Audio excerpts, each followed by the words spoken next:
កាលពីភាគមុនដាវីតបានសុំបញ្ចប់ទំនាក់ទំនងជាមួយចេននីហើយពេលនោះចេននីនាងពិបាកចិត្តយ៉ាងខ្លាំងអើអ្នកនាងចេននីមិនទាន់ទៅទីដីហើយចុះថាថ្ងៃនឹងទៅភ្នំពេញមែនទេនេះអញប្រហែលជាស្អប់ខ្ញុំណាស់មែនទេក៏អើយត្រូវហើយគ្មានអ្នកណាស្រឡាញ់ខ្ញុំនោះទេមិនថាវិនអញនឹងគ្រប់គ្នានៅទីនេះគ្មានអ្នកណាខ្វល់ខ្វាយពីខ្ញុំនោះទេពុតធោឲ្យអ្នកនាងគ្រាន់តែខ្ញុំនិយាយប៉ុណ្ណឹងសោះមកត្រាមកទឹកភ្នែកទឹកសបោអីណាធ្វើដូចកំសត់ណាស់អញ្ចឹងនៅទីនេះគ្មានអ្នកណាគេស្អប់អ្នកនាងនោះទេដែលខ្ញុំស៊ូមិញនេះក៏ព្រោះតែលើថាការពីម្សិលមិញនិយាយថាទៅភ្នំពេញនោះអីតែមិនទាន់បានទីព្រោះអ្នកចាត់ការរបស់ខ្ញុំកែរវល់មិនទាន់បានមកទទួលខ្ញុំប្រហែលនៅសម្រាប់នៅទីនេះ2-3ថ្ងៃទៀតអញប្រហែលជាមិនថាអីទេមែនទេអូយខ្ញុំមានសិទ្ធអីទៅថាអីឲ្យអ្នកនាងនោះចង់នៅឬក៏ទៅស្រេចតែចិត្តអន្តាព្រោះអ្នកផ្ទះនេះមានចិត្តល្អណាស់តែពេលនេះខ្ញុំនឹងវិញបានបញ្ចប់ទំនាក់ទំនងនឹងគ្នាហើយគ្រប់យ៉ាងគឺមិនដូចមុនទេហើយជាពិសេសនោះអញក៏មិនចូលចិត្តខ្ញុំដែរមិនចឹងអីចាទទួលស្គាល់ថាកាលពីមុនខ្ញុំចូលចិត្តពិតមែនតែដល់នៅយូរទៅមានអីអ្នកនាងចេននីត្បិតតែខ្ជិលមាត់អាក្រក់បន្តិចតែចិត្តល្អដែរតើ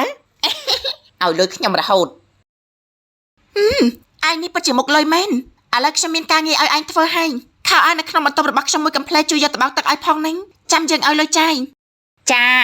ដោយក្តីរីករាយបើអញ្ចឹងខ្ញុំសុំទៅប្រមូលបោកហើយហ្នឹងឆាប់បានបោកឆាប់បានស្ងួនខ្ញុំក៏មានរឿងចង់និយាយជាមួយអ្នកមីងវិល័យដែរ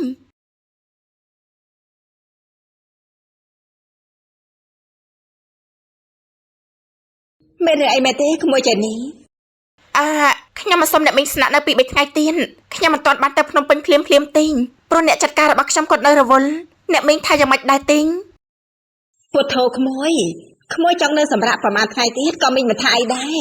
ហើយចង់ថាចង់នៅជាមួយក្មួយវីតមករយៈទៀតនោះចាំមិនវិញហើយវីតគេមិនចង់ឲ្យខ្ញុំនៅជាមួយគេទេអ្នកមីងបើខ្ញុំនៅតែនៅទៀតមានតែរំខានចិត្តគេទៅវិញទេមិនអញ្ចឹងក្រែងជាសង្សារនឹងគ្នាមិនចឹងហ៎មីងលឺនាងក៏អោយនិយាយថាក្មួយចេនីនិងក្មួយវីតមានបញ្ហានឹងគ្នាតែរឿងវាយ៉ាងម៉េចវិញទេកាលឡងមកខ្ញុំល្ងងតែខ្លួនឯងខ្ញុំមកវិញតែខ្លួនឯងគេមិនបានគិតអីលើខ្ញុំនោះទេគេមិនស្រឡាញ់ខ្ញុំនោះទេណាអ្នកមីងខ្ញុំពិតជាខកចិត្តនៅក្នុងរឿងនេះណាស់ឆ្លោះគ្នាតែងទួយលើកលែងបានក៏លើកលែងតែណាក្មួយតាមដឹងពួកក្មួយតាតោគ្នាមកយូរហើយកុំឲ្យព្រោះតែកំហឹងមកពេលធ្វើឲ្យគ្រប់យ៉ាងត្រូវបញ្ចប់អីហ្នឹងខ្ញុំព្យាយាមឲ្យអ្នកមីងខ្ញុំតាមគេមករហូតកន្លងមកនេះខ្ញុំក៏បានមើលដឹងខ្លះដែរថាគេគ្មានចិត្តមកលើខ្ញុំនោះទេតែខ្ញុំនៅតែជំនះថាថ្ងៃណាមួយគេនឹងអាចស្រឡាញ់ខ្ញុំតែមកទល់ពេលនេះគឺគ្មាននោះទេគេមិនស្រឡាញ់ខ្ញុំគេក៏បាននិយាយច្បាស់ហើយខ្ញុំចាញ់ហើយអ្នកមីងហើយរឿងបែបនេះបខំគ្នាមិនបានទេក្មួយកាត់ចិត្តទៅក្មួយមនុស្សល្អហើយស្អាតដូចជាក្មួយមិនខ្វះទេប្រចង់បាននោះក្មួយវីតអាចថាមិនមែនជាគូយើងទេចាអ្នកមីងតែខ្ញុំនៅតែមិនទាន់អស់ចិនខ្ញុំលាក់បាំងពេលវេលាជាមួយគេច្រើនណាស់ការងារលុយកាក់ក៏ខ្ញុំមិនធ្វើសុកចិត្តមកតាមប្រុសតែចុងក្រោយគេតបស្នងឲ្យខ្ញុំបែបនេះខ្ញុំពិតជាសេតណាស់អ្នកមីងនេះក៏បានន័យថាក្មួយកតញ្ញូជាមួយប្រុសប៉ុណ្ណឹងហើយគេមើលមិនឃើញទេអីតែណាហើយចោះក្មួយមីងមានតែលើកទឹកចិត្តក្មួយឈប់សែទេមនុស្សដែលគេមិនស្រឡាញ់មិនដឹងយកមកធ្វើអីទេណោះណាមួយតាមស្ដាប់ក្មួយនិយាយកន្លងមកក្មួយទេដែលស្រឡាញ់គេម្នាក់ឯងនោះបើទោះក្មួយវិតក៏មិនត្រូវចាស់គឺខ្ញុំងប់ងល់ពេកអ្នកណានិយាយអីក៏ខ្ញុំមិនស្ដាប់ចង់ក្រោយលទ្ធផលគឺបែបនេះតែខ្ញុំនឹងព្យាយាមធ្វើចិនហើយក៏សូមអរគុណដល់អ្នកមីងដែលបន្តឲ្យខ្ញុំរស់នៅទីនេះ2-3ថ្ងៃទៀតចាមិនអីទេក្មួយតាមសប្បាយចុង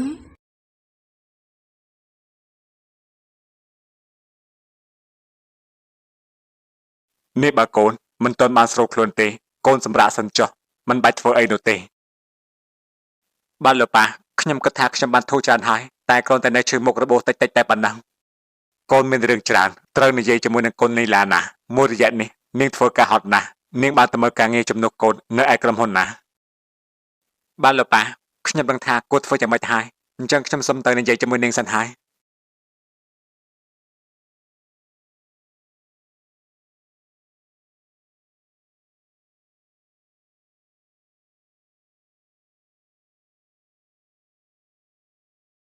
បងដឹងថាអូននៅតែខឹងនឹងបងហើយបងក៏ទទួលស្គាល់ថាអ្វីដែលបងធ្វើគឺខុសចំពោះអូនណាស់តែបងសូមឱកាសបានកែខ្លួនផងណាចាប់ពីពេលនេះតទៅបងមិនធ្វើឲ្យអូនខូចចិត្តទៀតនោះទេ បងជឿថាអូនក៏នៅមានចិត្តស្រឡាញ់បងដែរបងអរគុណណាស់ដែលមិនបោះបង់បងជួបរឿងបែបនេះតែបងនឹងថាគ្មាននរណាល្អដាក់បងជាងប្រពន្ធបងនោះទេអូននេះឡាអូននិយាយរកបងផងណាអូនកុំនៅស្ងៀមបែបនេះអីអូនចង់ជេរចង់ថាបងពេលនេះអូនជេរមកចោះបងក៏ពេញចិត្តឲ្យអូនធ្វើតាមចិត្តឲ្យតែអូនបានប្រស័យកំហឹងអូនខ្លះបងនឹងថារឿងបែបនេះមិនងាយធ្វើឲ្យអូនណាបានធូរចិត្តទេតែបងពិតជាសុំទោសពិតមែនណាអូនមិននិយាយរកបងអញ្ចឹងអូនសម្រេចចោះលោកប៉ាថាអូនណាហត់នៅខ្លាំងណាស់មួយរយៈនេះនោះអញ្ចឹងបងមិននៅរំខានអូនទៀតទេ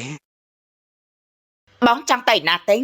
ទីនេះជាបន្ទប់របស់បងហើយតាំងសម្រាប់ទិញទៅតែងើពីឈឺផងកុំសិននិយាយច្រើនពេកប្រយ័ត្នរបួសវារើទិញខ្ញុំគ្មានពេលវេលាមើលថែទេណាអូនេះអូនណាព្រមនិយាយរកបងហើយមែនទេបងសប្បាយចិត្តណាស់អូនព្រមលើកលែងទោសឲ្យបងហើយមែនទេកុំអាសប្បាយចិត្តពេកអីខ្ញុំព្រមនិយាយមែនតែខ្ញុំមិនទាន់បាត់ខឹងទេនេះបង្កបញ្ហាមួយហើយមួយទៀតធ្វើឲ្យខ្ញុំឈឺចិនហើយតែមានគ្រោះថ្នាក់ឲ្យខ្ញុំពិបាកចិត្តមួយជាន់ទៀតបងដឹងទេថាខ្ញុំមានអារម្មណ៍បែបណានោះអូ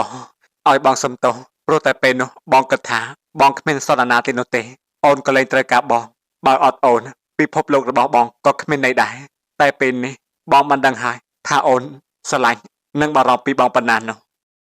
កុំតែគិតអីផ្ដេសផ្ដាស់ទៀតណាជីវិតគ្មានដាក់លក់នៅលើទីផ្សារនោះទេតែបើតែអូនជេរបងដេញបងមាត់អាក្រក់ដាក់បងតែក្នុងចិត្តអូនគ្មានបំណងឲ្យបងទៅចោលអូននោះទេអូប្រពន្ធសម្លាញ់របស់បងបានចូលពីទំហំចិត្តដែលអូនមានចំពោះបងហើយ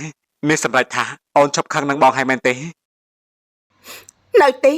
មនុស្សដូចជាបងត្រូវតែដាក់ទោសឲ្យស័ក្តិសមនឹងទង្វើដែលខ្លួនបានធ្វើសិននេះអូនណានៅចង់ដាក់ទោសបងទៀតហ៎បងឈឺប៉ុណ្ណឹងហើយនោះកុំអីណាតែប៉ុណ្ណឹងបងរៀងណាស់ទៅហើយខ្ញុំមិនដាក់ទោសអីច្រើននោះទេគឺពេលដែលបងជាស្រួលបួននៅពេលហ្នឹងបងត្រូវនាំអូនទៅដើរលេងនៅក្រៅប្រទេសទៅប្រទេសដែលអូនចូលចិនយ៉ាងមិនដែរប៉ុណ្ណឹងធ្វើបានដែរទេអូបាទទទួលបញ្ជាណាចបាយស្រីបងធ្វើតាមអូនគ្រប់ម៉ាត់ទាំងអស់មិនឲ្យអូនណាទោះចិត្តនោះទេតាមពិតទៅយើងខានទៅហាននិមន្តជាមួយគ្នាក៏យូរមកហើយទៅស្រុកក្រៅលើកនេះដូចជាទៅរំលឹកនៅការចងចាំល្អៗរបស់យើងមកវិញបំភ្លេចរឿងដែលមិនល្អទាំងអស់យើងចងចាំតែរឿងល្អៗរបស់យើងណាបងអរគុណអូនណាដែលស្រឡាញ់បងនិងមិនទៅណាចោលបងពេលដែលបងមានបញ្ហាអូនចង់ផ្ដល់ឱកាសឲ្យមនុស្សដែលអូនស្រឡាញ់ហើយឱកាសនេះគឺជាលើកចុងក្រោយដែរបើបងធ្វើខុសទៀតកុំថាអូនចិត្តដាច់នឹងបងសុំសន្យាដាក់ជីវិតបងបើបងក្បត់អូននោះសូមឲ្យបងស្លាប់យ៉ាងវេទនាទៅចោះស្លាប់ដោយគ្មានអ្នកដឹងឮបងសុំស្បត់ចំពោះមេឃដីថាបងគ្មានថ្ងៃធ្វើឲ្យអូនណាពិបាកចិត្តទៀតនោះទេសម័យនេះហើយនៅប្រាពាក្យសម្បត្តិទីដេញពិតជាបុរាណណាស់បងនេះគឺដើម្បីឲ្យអូនជឿចិត្តបងនៅអីត្បិតតែពាក្យសម្បត្តិបុរាណពិតមែនតែវាក៏នៅតែពេញនិយមដល់សម័យឥឡូវនេះណាហើយអូ Facebook មកព្រឹកខាញ់ទៅព័ត៌មានខ្ញុំប្រជុំពីក្រុមហ៊ុនអ្នកទេមកសួរក៏ច្រើនអ្នកឆានមកក៏ច្រើនពួកនេះគ្មានការងារធ្វើទេអត់បានជាចង់ដឹងរឿងគេម្លេះនោះ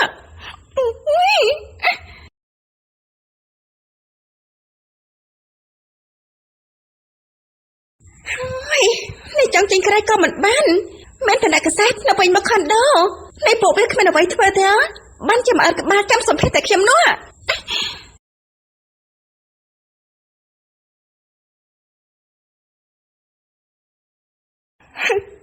ការងារក៏បាត់បង់ហើយឥឡូវមកជួបរឿងបែបនេះទៀតអត់អ្នកស្រីនេះលេលោកចង់វិញតាំងពីអ្នកឯងនេះជាអ្នកបំផ្លាញជីវិតយើងគាត់ថាខ្ញុំឲ្យពួកឯងនេះរូបបាត់សោយសុកមកទេហើយធ្វើមកចេញក្រៅបានទេបើអ្នកកសែតនៅចាំមុខអាគារបែបនេះនោះហើយមិនក៏ពិបាកខ្លាំងម្ល៉េះអូខ្ញុំនឹកឃើញហើយ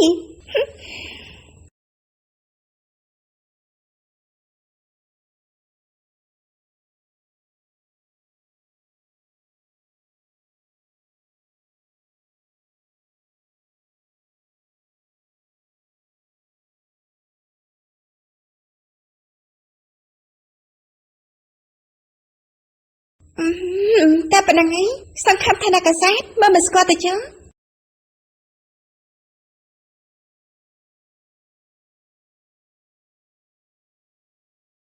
ហយនេះអ្នកនាងនិកគីមិនគិតចុះមកទេដឹងចាំមកព្រឹកហើយសង្ឃឹមថាបានព័ត៌មានឬអត់ពួកយើង ត្រូវតែចាំណាព្រោះយើងខាត់ពេលមកយូរហើយមកថ្ងៃនេះchẳngហុចណាក៏បានព័ត៌មានខ្លះដែរព្រោះតាមរយៈនេះផ្ទុកខ្លាំងណាស់ចំពោះតួស្រីមួយនេះតែការពិតយ៉ាងណានោះមានតែសម័យខ្លួនទេដែលអាចបកស្រាយបាន តែយើងធ្វើយ៉ាងម៉េចទៅបានជួបគេទៅបងឬក៏ពួកយើងឡើងទៅខាងលើជួបគេផ្ទាល់ម្ដងទេដឹង ហើយធ្វើអញ្ចឹងមិនបានទេត្រូវរក្សាតម្លៃជាអ្នកសារព័ត៌មានផងមិនចេះតែធ្វើឲ្យតាមចិត្តទេចាំតែទៀតសិនទៅបើមិនឃើញពួកយើងត្រឡប់ទៅវិញ ចាំឡើងឃ្លានហើយនេះអេគឺជាអ្នកណានោះមើលរៀងរើគឺដូចជាធ្លាប់ស្គាល់គឺជាអូននីគីបងជួយមើលមើល ស្តៀងមែនទេតិចគេមែនទេពួកឯងឆាប់ទៅរកគេទេនេះចេះមកពាក់ម៉ាស់ពាក់មួកបន្តាខ្មៅគួរឲ្យសង្ស័យអូយឆាប់សិននេះគឺជាអូននីគីមែនទេអោពិតជាអូននីគីមែនតើពួកយើងអូននីគីដឹងទេថាពួកបងមកចាំអូនមកយូរហើយហ្នឹង គេឲ្យតែបងអីមិនគេចង់សុភីជាមួយខ្ញុំមែនទេអូយអូនមិនក៏ធ្វើអត់ដឹងចឹងរឿងរបស់អូនណាកំពុងតែផ្ទុះពេញបណ្ដាញសង្គមហ្នឹងអូនមិនដឹងមែនអត់ចាមករយៈនេះខ្ញុំរវល់ខ្លាំងពេកមិនសូវបានមើលព័ត៌មានទេតែធម្មតាទេខ្ញុំជាតារាល្បីមានព័ត៌មានជារឿងធម្មតាទេចឹងខ្ញុំសុំទៅសិនហើយឈប់សិនណាអូនជួយផ្ដាប់ប័ណ្ណសម្ភារឲ្យបងបន្តិចទៅហ្នឹងព្រោះរឿងនេះវាលុកបណ្ដាញសង្គមហ្នឹងជាពិសេស fan របស់អូនគេចង់ដឹងគ្រប់គ្នាឮមកថាអូនមានទំនាក់ទំនងស្នេហាជាមួយលោកចាងវាងផលិតកម្មមែនទេ ហើយបងតែដឹងមកពីណាខ្ញុំនឹងគាត់គ្មានអ្វីលើពីមេហើយនឹងកូនចៃទេមិនជាការពិតទេតែប្រភពរាយការណ៍មកគឺថាជាការពិតណាអូនគេថាលោកស្រីនីឡាចាប់បានអូនកំពុងតែដេកលើគ្រែជាមួយលោកចាងវាងទៀតជាការពិតដែរទេសូមទោសដែលសួរបែបនេះព្រោះឃើញក្នុងមតិមហាជនសួរបែបនេះច្រើនហើយចុះបើពួកបងជឿសម្ដីមហាជនដែរមិនជឿខ្ញុំពួកបងមិនសួរខ្ញុំរយទេខ្ញុំប្រាប់ហើយថាមិនមែនជាការពិតទេពួកបងបានពាក្យពីអ្នកណាមកហ៎ គឺគេល្បីបែបនេះគ្រប់គ្នាណាអូនសម្រាប់ថាមិនមែនជាការពិតមែនទេត្រូវហើយខ្ញុំស្រឡាញ់មុខមាត់ថ្នាក់ខ្ញុំណាស់ណារឿងអីដែលខ្ញុំទៅធ្វើរឿងបែបនោះហើយបងក៏ដូចគ្នាមុននឹងជឿលើអ្វីនោះត្រូវដឹងព័ត៌មានឲ្យច្បាស់សិនហើយចុះព័ត៌មានថាប្អូននេះត្រូវបានផលិតកម្មរស្មីតារាដកហូតសិទ្ធិជាតារាប្រចាំផលិតកម្មតើនេះជាការពិតដែរទេហើយបងអ្នកកសែតដូចជាដឹងច្រើនដល់ហើយដឹងជាងសម័យខ្លួនខ្ញុំទៅទៀតនោះហើយបងទៅដឹងមកពីណាគឺបុគ្គលិកក្រុមហ៊ុនម្នាក់សូមមិនបញ្ចេញឈ្មោះគេថាមកអញ្ចឹងគឺថាអូនមានបញ្ហាជាមួយលោកស្រីនីឡារឿងអូនដេកជាមួយប្តីរបស់គាត់អូនជួយនិយាយតិចមកថារឿងបែបណាទៅវិញមានខមមិនមួយខមមិនក្នុងការ live របស់យើងមិញនេះគេថាអូននីគីត្រូវបានលោកស្រីនីឡាដកចេញពីក្រុមហ៊ុនលុបចាស់កងត្រាការងារមូលហេតុអូននីគីដេកជាមួយប្តីគាត់ហើយការដែលអូនបានខ្លួនចូលក្នុងផលិតកម្មនេះហើយបានតំណែងជាតួឯកនេះក៏ព្រោះតែយកខ្លួនទៅដូរខមមិនមួយនេះដូចជាវាបហាអូនហ្នឹងអូនជួយបកស្រាយបន្តិចមកហ្នឹងគេនេះខ្ញុំបោះស្រាយមួយថ្ងៃហើយពួកបងនៅតែសួរដដែលខ្ញុំថាហើយថាវាមិនមែនជាការពិតទេអ្នកដែលនិយាយសុទ្ធតែជាអ្នកស្អប់ខ្ញុំចំណានខ្ញុំខាងខ្ញុំល្អមិនបានខ្ញុំសូមច្រានចោលព័ត៌មានទាំងអស់ថាមិនមែនជាការពិតទេខ្ញុំទទួលស្គាល់រឿងដែលខ្ញុំបានឈប់ពីផលិតកម្មរស្មីតារាព្រោះខ្ញុំចាប់កងត្រាជាមួយក្រុមហ៊ុនហើយអោហើយចុះក្រែងអូនទៅចុះកងត្រាថ្មីជាមួយក្រុមហ៊ុនមិនក៏ឆាប់ចាប់យ៉ាងនេះនៅមិនទាន់បាន1ឆ្នាំផងណាអូនហើយអូនក៏មិនត្រូវថតរឿងឲ្យក្រុមហ៊ុនរស្មីតារាទៀតនៅថតមិនទាន់ចាប់ផងនៅសុកសុងមិនក៏មកចាប់កងត្រាកណ្ដាលទីយ៉ាងតាន់ហាន់បែបនេះអូនជួយបញ្ជាក់ឲ្យច្បាស់បន្តិចមកណាខ្ញុំបោះស្រាយហើយទេថាខ្ញុំចាប់កងត្រាខ្ញុំគឺរយៈពេលខ្លីហើយចំពោះរឿងដែលថតមិនទាន់ចប់ហើយគិតយ៉ាងណានោះបងទៅសុំម្ចាស់ក្រុមហ៊ុនគេទេមួយវិញទៀតហើយរឿងដែលគេថាខ្ញុំដេកជាមួយលោកចាងវាងនោះវាមិនមែនជាការពិតទេបងកុំសួរបែបនេះទៀតវាប៉ះពាល់កិត្តិយសនិងការងាររបស់ខ្ញុំពួកបងគ្មានដំណងអីមិនល្អលើអូនទេណាតួនាទីបងគឺផ្សាយព័ត៌មានដូច្នេះហើយបងត្រូវតែមកជួបអូនដើម្បីបានព័ត៌មានពិតដើម្បីដោះស្រាយចម្ងល់មហាជននិងហ្វេនដែលគ្រប់គ្រងអូនហើយបានហើយខ្ញុំប្រញាប់ទៅធ្វើការហើយចូលចេញព័ត៌មានឲ្យដូចអ្វីដែលខ្ញុំបាននិយាយមិញនេះផងកុំទៅចោះព័ត៌មានចេញពីប្រភពមិនច្បាស់លាស់វាប៉ះពាល់ដល់ខ្ញុំ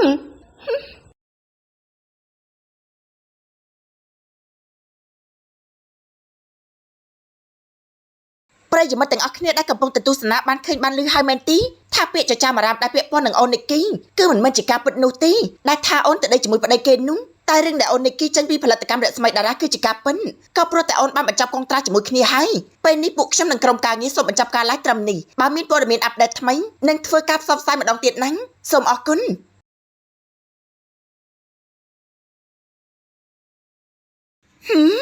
ចេះដោះសារយករួចខ្លួនឲ្យតតែបានតែណាស់ហើយតែចាស់តាមតានាងទៅ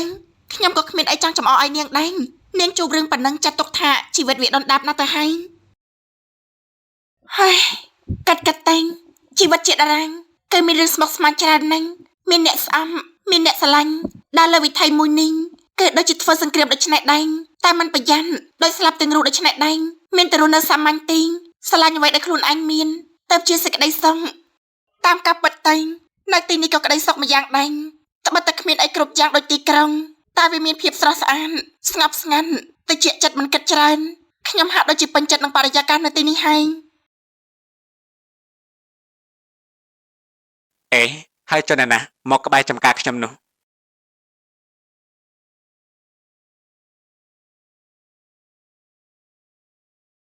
នេះវិញគេស្អប់ខ្ញុំដល់ថ្នាក់មិនចង់ឃើញមុខបែបនេះផងអីតាំងពីគេទៅនៅជំរំវិញគេដឹងថាខ្ញុំមិនទាន់ទៅភ្នំពេញគេមិនមកផ្ទះអ្នកមីងទៀននេះបើខ្ញុំស្ដាប់តាមសម្ដីបងចេមីងប្រហែលជាខ្ញុំមិនត្រូវមកខូចចិត្តបែបនេះទេអូនេះតាមពិតគឺជាអ្នកនាងសោះមិនក៏មកដល់ទីនេះនេះជាលោកទៀតហើយអីខ្ញុំនេះអត់ទៅជួបលោកព្រួយក្នុងចិនក៏ព្រោះតែលោកនេះជាមេនាំសើញលោកមកទីនេះធ្វើអីតាំងអើនេះជាប៉ារ៉ាវេនដីចំការរបស់ខ្ញុំណាខ្ញុំទេដែលគួរតែសួរអ្នកនាងនោះថាមកទីនេះធ្វើអីជាដីលោកអងគឺខ្ញុំចេះតែដើរទៅក៏ដើរមកដល់ទីនេះលោកនេះពិតជាមានដីច្រើនណាស់ខ្ញុំចូលចិត្តបរិយាកាសនៅទីនេះលោកមានដីចំការលោកដែរទេខ្ញុំចង់ទិញមួយប្លង់ស្អីគេចង់ទិញដីចំការខ្ញុំថាអ្នកក្រុងដូចជាអ្នកនាងមិនដឹងចេះទិញយកទៅធ្វើអីទេ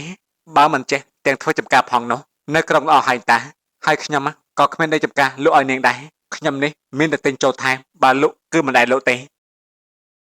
ខ្ញុំគ្រាន់តែចង់បានដីចំការមួយកន្លែងទុកគ្រាន់មកដើរលេងលំហែពេលមិនសប្បាយចិត្តណែលោកត្បិតតែខ្ញុំជាអ្នកទីក្រុងពិតមែនតែខ្ញុំក៏ចូលចិត្តធម្មជាតិដែរហ្នឹងខ្ញុំមិនដឹងទេប្រហែលជាគ្មានដីឲ្យនាងទិញទេអេនេះមិនក៏មកនៅទីនេះមិនក៏មិនតែមើលសង្សារពេទ្យនាងតែថ្ងៃមុនណាខ្ញុំឃើញគេទៅស្និទ្ធស្នាលជាមួយដារីកាផងណាតិចគេដណ្ដើមយកសង្សារបាត់ទៅខ្ញុំនឹងវិញពួកយើងបានចាប់គ្នាហើយគេមិនមែនជាសង្សាររបស់ខ្ញុំទេកន្លងមកនេះខ្ញុំទេដើរតាមស្រឡាញ់គេតែម្នាក់ឯងនោះអើមិនក៏អញ្ចឹងក្រែងស្និទ្ធស្នាលគ្នារហូតមកតាមគ្នាដល់ទីនេះមិនអញ្ចឹងអីមិនក៏មកនិយាយបែបនេះវិញគ្រប់យ៉ាងគឺខ្ញុំគិតតែម្នាក់ឯងគេមិនបានស្រឡាញ់ខ្ញុំទេខ្ញុំទទួលស្គាល់ការពិតមួយនេះហើយខ្ញុំក៏ព្រមដោះលែងគេដូចគ្នាដែរហើយការងារអីរបស់លោកទៅមកសួរនាំរឿងផ្ទាល់ខ្លួនរបស់ខ្ញុំនោះហើយចុះលោកវិញនោះមិនក៏មិនទៅយកចិត្តនាងដារីកានោះទេមិននេះលើថាវិញគេស្និទ្ធស្នាលជាមួយតែគេឆក់យកទៅបាត់ទេរឿងខ្ញុំក៏មិនខុសអីពីនាងដែរដារីកានាងមិនបានស្រឡាញ់ខ្ញុំទេនាងទុកខ្ញុំត្រឹមតែជាមិត្តប៉ុណ្ណោះកន្លងមកខ្ញុំយល់ខុសតែឯងរឿងយើងទៅពីរគឺមិនខុសគ្នាប្រហែលនោះទេនេះអ្នកខូចចិត្តមកជួបមនុស្សខូចចិត្តមែនទេអើអ្នកនាងចេននេះរៀបចំខ្លួនទៅណានឹងគឺខ្ញុំមកប្រាប់អ្នកទាំងអស់គ្នាថាខ្ញុំឡើងទៅភ្នំពេញល្ងាចនេះហើយហើយចុះថានៅចាំតែចាត់កែមកទទួលពី3ថ្ងៃទៀតអីមិនក៏ឆាប់ទៅពេលនេះចាស់គឺចៃដន្យអីមានអ្នកស្គាល់គេត្រូវឡើងទៅភ្នំពេញអញ្ចឹងហើយខ្ញុំក៏សុំដោយសារទៅជាមួយគេតែម្ដងទេណាមួយខ្ញុំចាំបងចេមីផងអ្នកស្គាល់គ្នាហើយណាតែក្មួយតាំងពីក្មួយមកទីនេះមីងដូចជាមិនដែលឃើញក្មួយទៅស្គាល់ជាមួយនរណាទេប្រយ័ត្នណាក្មួយមិនមែនជាមនុស្សធម្មតាទេគឺលោកកាមេរ៉ាណាអ្នកមីងខ្ញុំក៏ទៅតែស្គាល់គេដែរតែគេមើលទៅប្រហែលជាមិនជាមនុស្សអាក្រក់ទេខ្ញុំពិតជាអរគុណអ្នកមីងណាស់ដែលផ្ដល់កន្លែងស្នាក់នៅមួយរយៈពេលនេះឲ្យខ្ញុំនៅដារីកាខ្ញុំដឹងថាខ្ញុំនឹងនាងពួកយើងមិនសូវត្រូវគ្នាទេឲ្យខ្ញុំសុំទោសផងណាបើសិនជាខ្ញុំធ្វើអ្វីមួយដែលធ្វើឲ្យនាងមិនសប្បាយចិត្តឬក៏និយាយអីឲ្យប៉ះពាល់ដល់នាងខ្ញុំវិញក៏ដូចគ្នាដែរបើខ្ញុំបានធ្វើអ្វីឲ្យនាងមិនសប្បាយចិត្តឡើយខ្ញុំក៏សុំទោសដែរហើយខ្ញុំមិនដែលមានបំណងមិនអស់ឡើយទេបើអញ្ចឹងខ្ញុំសុំលាអ្នកទាំងអស់គ្នាសិនហើយណាផ្ដាំលាលោកពូលោកយាយលោកតាផងខ្ញុំមិនសូវបានជួបនិយាយជាមួយពួកគាត់សោះមិនអីទេណាចាំខ្ញុំប្រាប់ឲ្យសុខសប្បាយតាមផ្លូវណាក្មួយអ្នកនាងចែននេះបាទទំនេរកុំភ្លេចមកលេងទីនេះផងណាហើយឲ្យខ្ញុំសុំទោសដែលកន្លងមកនេះខ្ញុំមានពាក្យសម្ដីមិនល្អជាមួយអ្នកនាងខ្ញុំពិតជាសុំទោសពិតមែនណាចាខ្ញុំមិនដែលប្រកាន់ខឹងនឹងឯងទេណាក្អយហើយខ្ញុំនៅពេលខ្លាំងក៏និយាយមិនល្អជាមួយឯងដែរបើអញ្ចឹងខ្ញុំលាសិនហើយណាបើអញ្ចឹងក៏ទៅដល់មានសេចក្តីសុខចា តែបាត់តែស្គាល់គ្នារយៈពេលខ្លីតែវាក៏មានន័យសម្រាប់ជីវិតនេះណាស់ សំណមនុស្សឬក៏សំណលុយដែលគេឲ្យឯងហានេះក៏អើយត្រាម៉ាណាឯងនេះបើគេនៅឯងបានលុយធីបច្រើនមែនទេលើថាគេឲ្យបោកកៅអៅបានម្ដង$20-30ឯណោះ អូហួយលោកស្រីបានលុយនឹងវាចេះតែបានហើយតែអារម្មណ៍មួយនេះវាគឺជាការពិតក្នុងចិត្តរបស់ក្អោយហ្នឹងมันស្អប់អ្នកនាងចេននីទៀតទេ លេអាចធ្វើឲ្យមនុស្សផ្លាស់ប្ដូរពិតមែនណាម៉ែមិនតែបង្អើយពេលនេះចឹង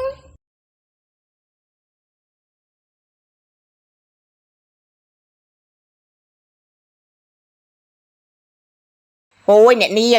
នាងក៏ឃើញថាអ្នកនាងចេននីគឺមិនដូចពីមុននោះទេតាំងពីមានបញ្ហាជាមួយលោកវិតមកនោះ នេះខ្ញុំមិនដឹងថាពួកគេមានបញ្ហាជាមួយគ្នានោះទេតែបានជាមិនមករកគ្នាបែបនេះនោះ បើចង់ដឹងមិនក៏មិនស៊ូក្អោយទេខ្ញុំនេះបានដឹងទាំងអស់បានស្ដាប់ការរៀបរាប់របស់អ្នកនាងចេននីហើយថែមទាំងបានជួយនិយាយលើកទឹកចិត្តឲ្យអ្នកនាងចេននីទៀតផងគឺបែបនេះហ្នឹងលោកវិតបានសូមបញ្ចប់ទំនាក់ទំនងស្នេហាជាមួយអ្នកនាងចេននីហើយកន្លងមកនេះលោកថាគ្មានចិត្តស្រឡាញ់នោះទេដែលព្រមតាក់ទងនោះក៏ព្រោះតែយល់ដល់ចិត្តចេននីតែគ្រប់យ៉ាងវាមិនមែនចេះតែទ្រាំរហូតឯណាគឺគង់តែមានថ្ងៃបែបនេះ ពួកគេបាច់គ្នាចឹងលោកនៅចំមែនតែតង់គេយូរហើយមកសំបែងនេះប្រហែលជាឆ្អែតឆ្អន់ហើយបើតែ ឆ្អែតឆ្អន់អីទៅអ្នកនាងចេននីអះអាងថាពួកគាត់គ្មានអ្វីនឹងគ្នាទេហើយកន្លងមកនេះអ្នកនាងចេននីស្រឡាញ់លោកវិតតែម្នាក់ឯងនឹងលោកវិតមិនស្រឡាញ់ផង ចាំបើមិនស្រឡាញ់មិនក៏មិនប្រាប់តាំងពីដំបូងមិនក៏ទុកឲ្យគេយល់ច្រឡំបែបនេះចឹង ហើយចុះខ្ញុំប្រាប់ហើយតើថាគាត់យល់ដល់តំណែងតំណងតែគាត់ក៏ធ្លាប់ប្រាប់ម្ដងដែរតែអ្នកនាងចេននីទៅវិញទេដែលជឿថាថ្ងៃណាមួយលោកវិតនឹងស្រឡាញ់គាត់វិញនោះតែចុងក្រោយអត់ដដែលចាំបន្ទោលោកវិតក៏មិនត្រូវដែររឿងបែបនេះបងខំមិនកើតទៅអ្នកនាងអើយអ្នកនាងក៏អញ្ចឹងដែរមិនស្រឡាញ់លោកខេមរាវាដូចតែគ្នាអញ្ចឹងឯង បានហើយខ្ញុំមិនចង់ស្ដាប់រឿងពួកគេទៀតនោះទេខ្ញុំនឹងកាមេរ៉ាមិនមានទំនាក់ទំនងអីច្រើនដូចជាពួកគេនោះទេ គិតទៅអ្នកនាងចេននីនិងលោកខេមរាមានវាសនាដូចគ្នាហ្នឹងលោកខេមរាស្រឡាញ់អ្នកនាងដារីកាតែអ្នកនាងដារីកាមិនស្រឡាញ់ហើយអ្នកនាងចេននីស្រឡាញ់លោកវិតតែលោកវិតមិនស្រឡាញ់នៅដូចក្អោយអញ្ចឹងទើបមិនខ្វល់ជីវិតនឹងរឿងស្នេហ៍ស្នូកអីទេ អូយនៅ single ដល់ចាស់ អូយមានអីបបាអើអោអ្នកនាងដារីកាទៅណានឹងខ្ញុំមិនទាន់និយាយអស់រឿងទេណាអ្នកនាងដារីកាអូយទៅក្នុងចំការទៀតហើយមើលទៅនោះ